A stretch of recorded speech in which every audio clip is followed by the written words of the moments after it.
This episode of The Bill and Callie Show is brought to you by... For over 28 years, Creative Carpet and Flooring has provided not only one of the largest selections of carpet and flooring in the area, but also customer service that exceeds expectations. Featuring leading brands like Mohawk, Stanton, and Shaw, their friendly and knowledgeable staff is there to help you choose the products that are right for you and are available to help answer any questions along the way. Once you become a client, you'll get newsletters recognizing new customers, offering contests, sales, and special thank you incentives for referrals. Creative Carpet and Flooring, with locations in Mokena, Illinois and Highland, Indiana. A family-owned business providing great products and service to families like yours.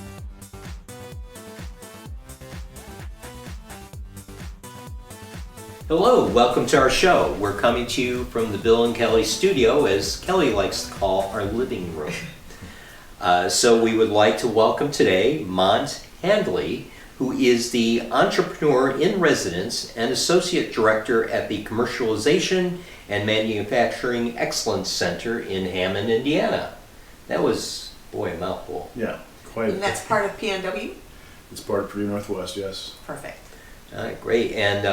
And also, one of the reasons why we've had him on is to talk about his experience on Shark Tank, which he was on about 5 years ago.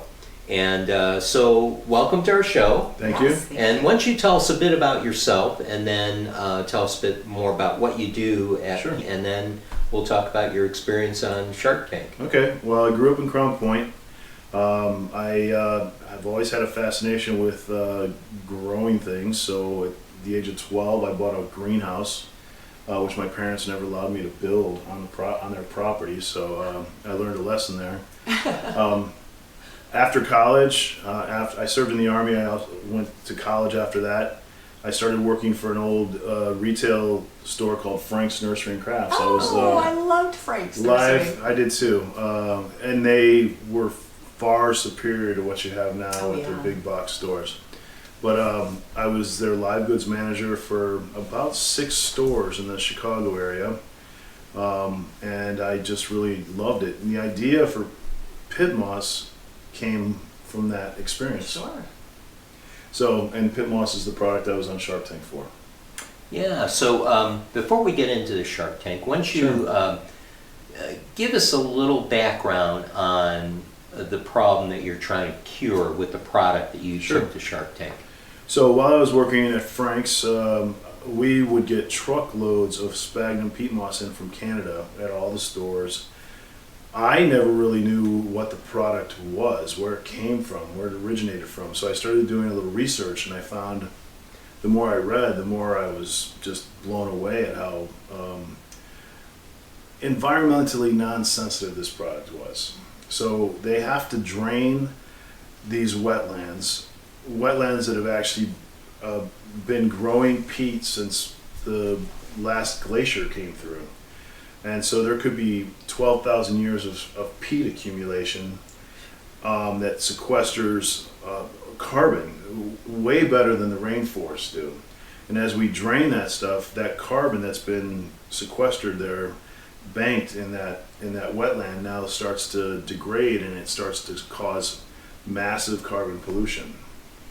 And so we're also then harvesting that to put in petunia pots and geranium pots. So to put it in a simplistic term, moss is somewhat like a filter, if you will, for the environment, pulling in. It's a plant species, and it just happens to grow in wetland areas, and as the next year's accumulation grows above it, it pushes it down below the surface of the water, and that water doesn't allow it to degrade, so it just keeps banking every year. And so that's why it pulls carbon out of the atmosphere. Now, as we're allowing all this exposure to all that carbon, and all the carbon's going into the atmosphere, our carbon concentrations in our atmosphere is getting greater. Yeah. And so now you say we're importing a lot of this because we've harvested the majority that we had here in the United States, the natural growth. Yeah. And so now we're pulling it in from Canada, which Right. Canada is probably gladly supplying. Absolutely. They've got vast quantities of peatlands. Right. And we in the lower 48 here had vast quantities as well. It's just that the mix that the commercial greenhouses use now uses about anywhere between 60 and 85% sphagnum peat moss in the mix. And they've been doing that for a good 5 or 6 decades at this point. Wow. Wow. So now comes Shark Tank. Sure. You entered the Shark Tank. So explain about that experience. Sure. So yeah, I kind of invented the product, and I spent many years developing it, making sure that it was actually going to be a viable product. I'm now I found myself in Pittsburgh in a job. I worked for the tourism office there. I was the national sales director in Pittsburgh, and there was an opportunity to apply for a grant for a nonprofit there called the Idea Foundry. And so I applied for it. I won the grant, and they said, okay, great. So I started manufacturing this on a small scale basis. Really couldn't make any money doing it because the amount of labor that went into making the small amount of product was just too much. So there was an article in a National Association of Veteran-Owned Business Owners, and from that we got a call from Shark Tank basically saying, hey, we're looking for veteran-owned businesses, and we'd like you to come on. So everyone talks about, how did you get on? How'd you get on? It was just a happenstance for me. Wow. They called you. Yep. Yeah, you didn't have to go seeking them out. And you are a veteran. And Yeah. How long were you in the service? I was only in for 2 years. I was under Reagan when he was offering those 2-year enlistments for college money. Oh. I jumped right in on that. Oh, Yeah. Sure. yeah. Why, man, amazing. In fact, yeah, I had recruiters tell me about that, and I should have done it, but no. So you entered the tank. Yeah. And what was your experience there? I mean, you had to make your presentation like everyone sees on TV. Well, again, I was working through some nonprofits in Pittsburgh that were focused on, helping develop new businesses, new startups, and so I had a sort of my equivalent that I do at Purdue Northwest back in Pittsburgh, and he's like, okay, before you go on the show, we want to get you ready. So he put me in a TV studio. He had people standing behind the lights, and they peppered me with all these questions that generally the sharks ask. So I was prepared, but not quite as prepared for the reality of it. A shark simulator.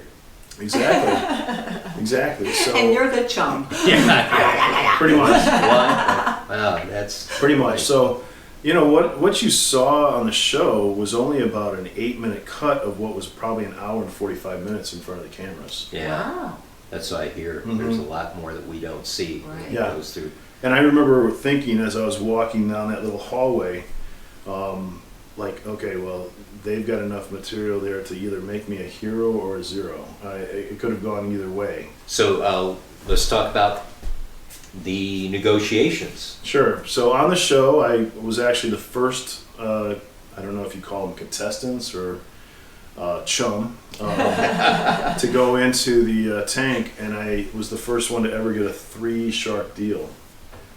So Kevin, Robert, and Mark all came in on the deal for me. Wow. Their stipulation on the show was that I dump my local investors in Pittsburgh, which I had already raised some money with local investors.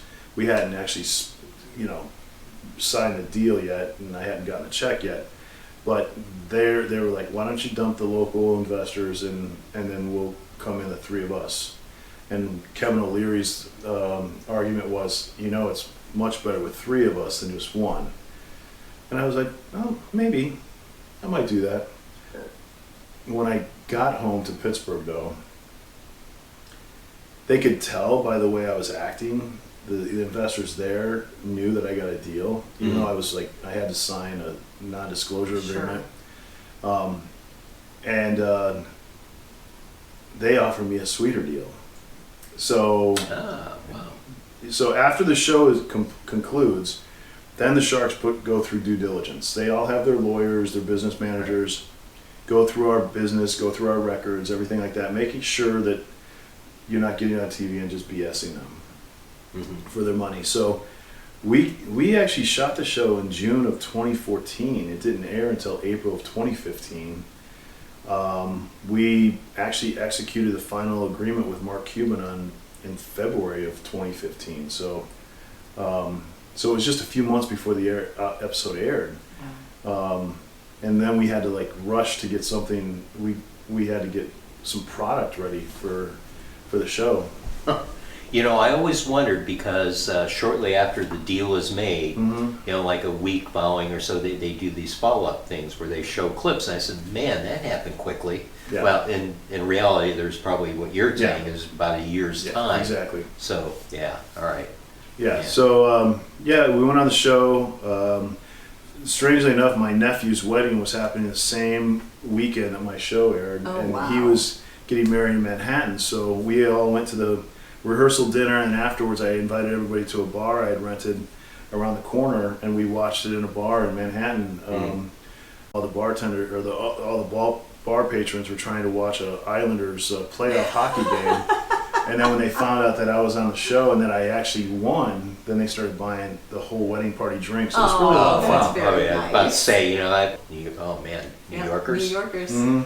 Yeah, Islanders, yeah, same you don't thing. wanna It was a great screw experience. I felt bad that I was kind of taking a little of the shine off of the wedding couple, but I think they were okay. Oh, of course. So that was your first time actually seeing the cut. Yeah, absolutely. I had no idea. And when I sat there, I was just a ball of emotion. I had no idea how this was going to come out. I knew the outcome, Yeah. but I didn't know if they were going to make me look like one of the,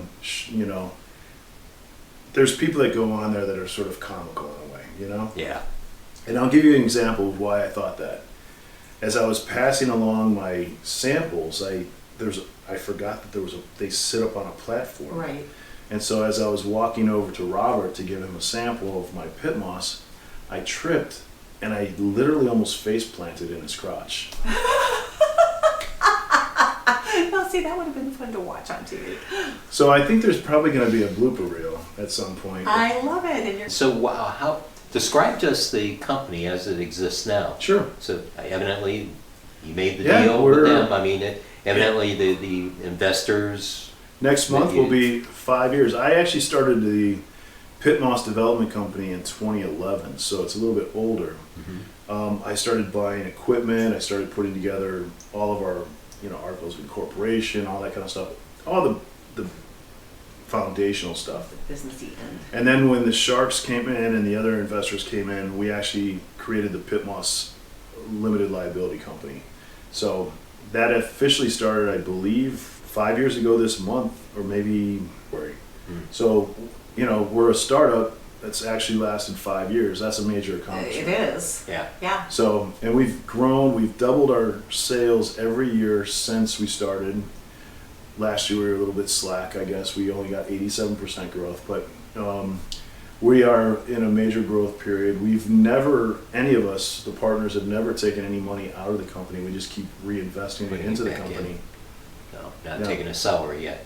No, I have not. I think of it as my retirement at some point. When and if we ever exit, we sell it to maybe a smart PittMoss company that decides, you know what, they're right. We should probably diversify.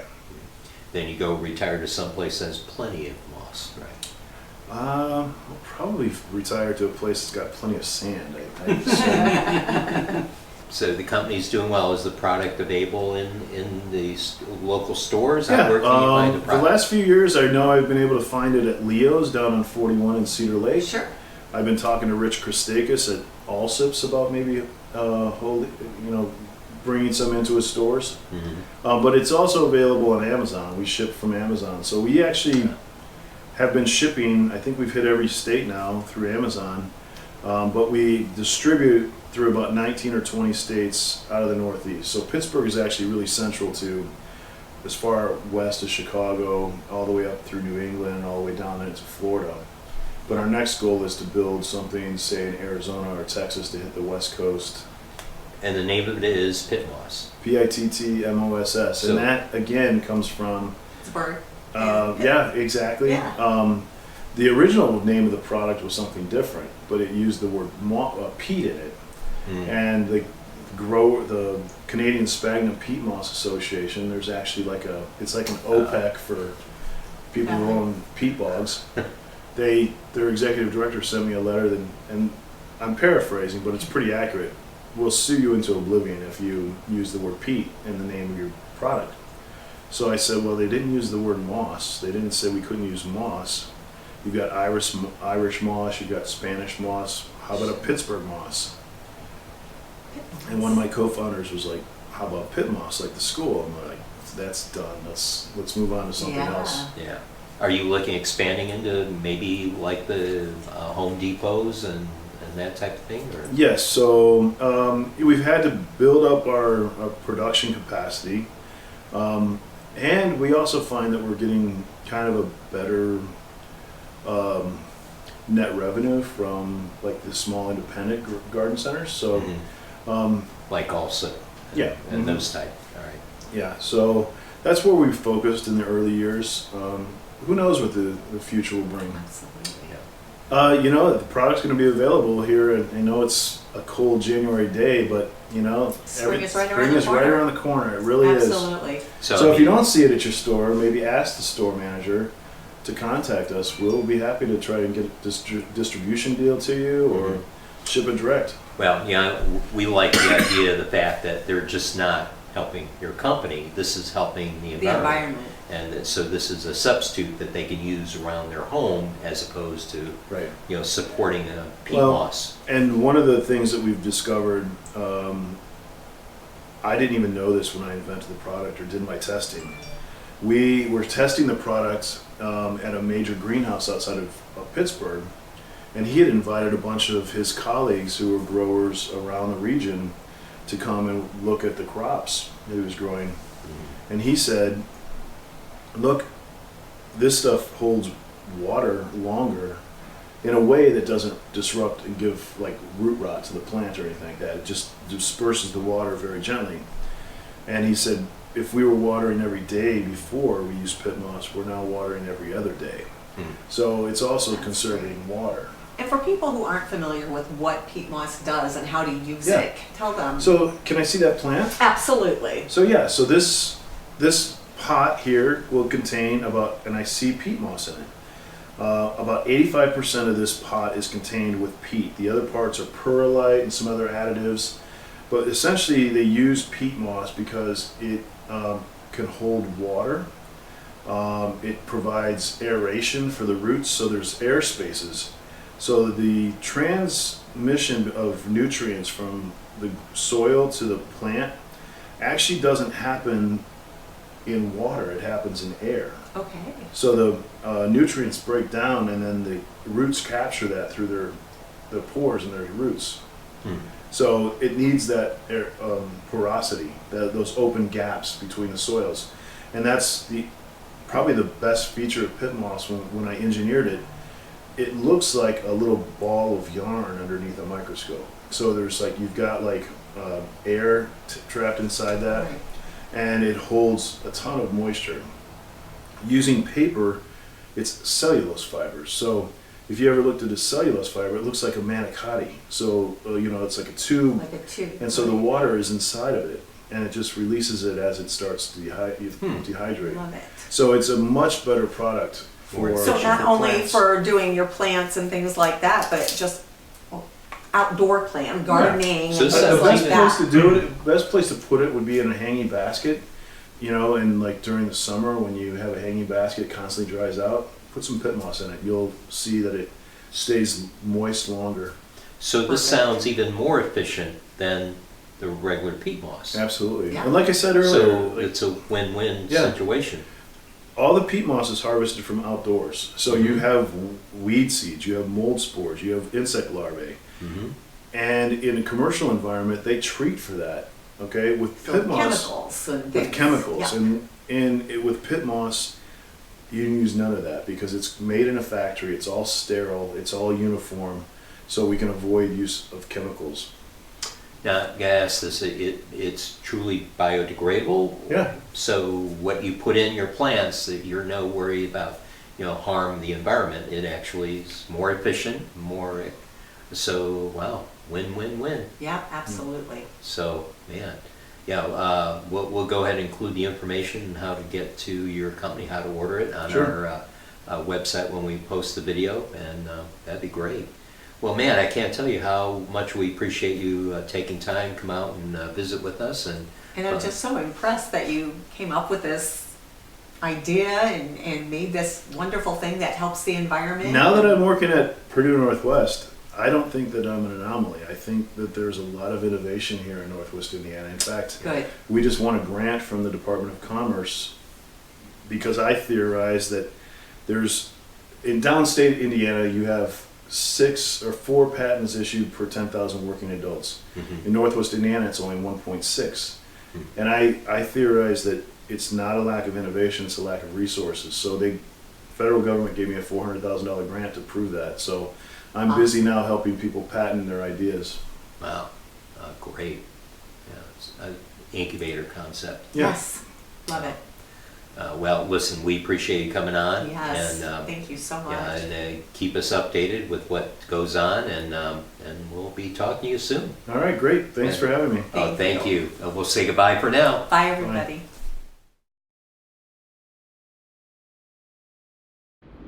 This episode of The Bill and Callie Show is brought to you by... For over 28 years, Creative Carpet and Flooring has provided not only one of the largest selections of carpet and flooring in the area, but also customer service that exceeds expectations. Featuring leading brands like Mohawk, Stanton, and Shaw, their friendly and knowledgeable staff is there to help you choose the products that are right for you and are available to help answer any questions along the way. Once you become a client, you'll get newsletters recognizing new customers, offering contests, sales, and special thank you incentives for referrals. Creative Carpet and Flooring, with locations in Mokina, Illinois and Highland, Indiana. A family-owned business providing great products and service to families like yours.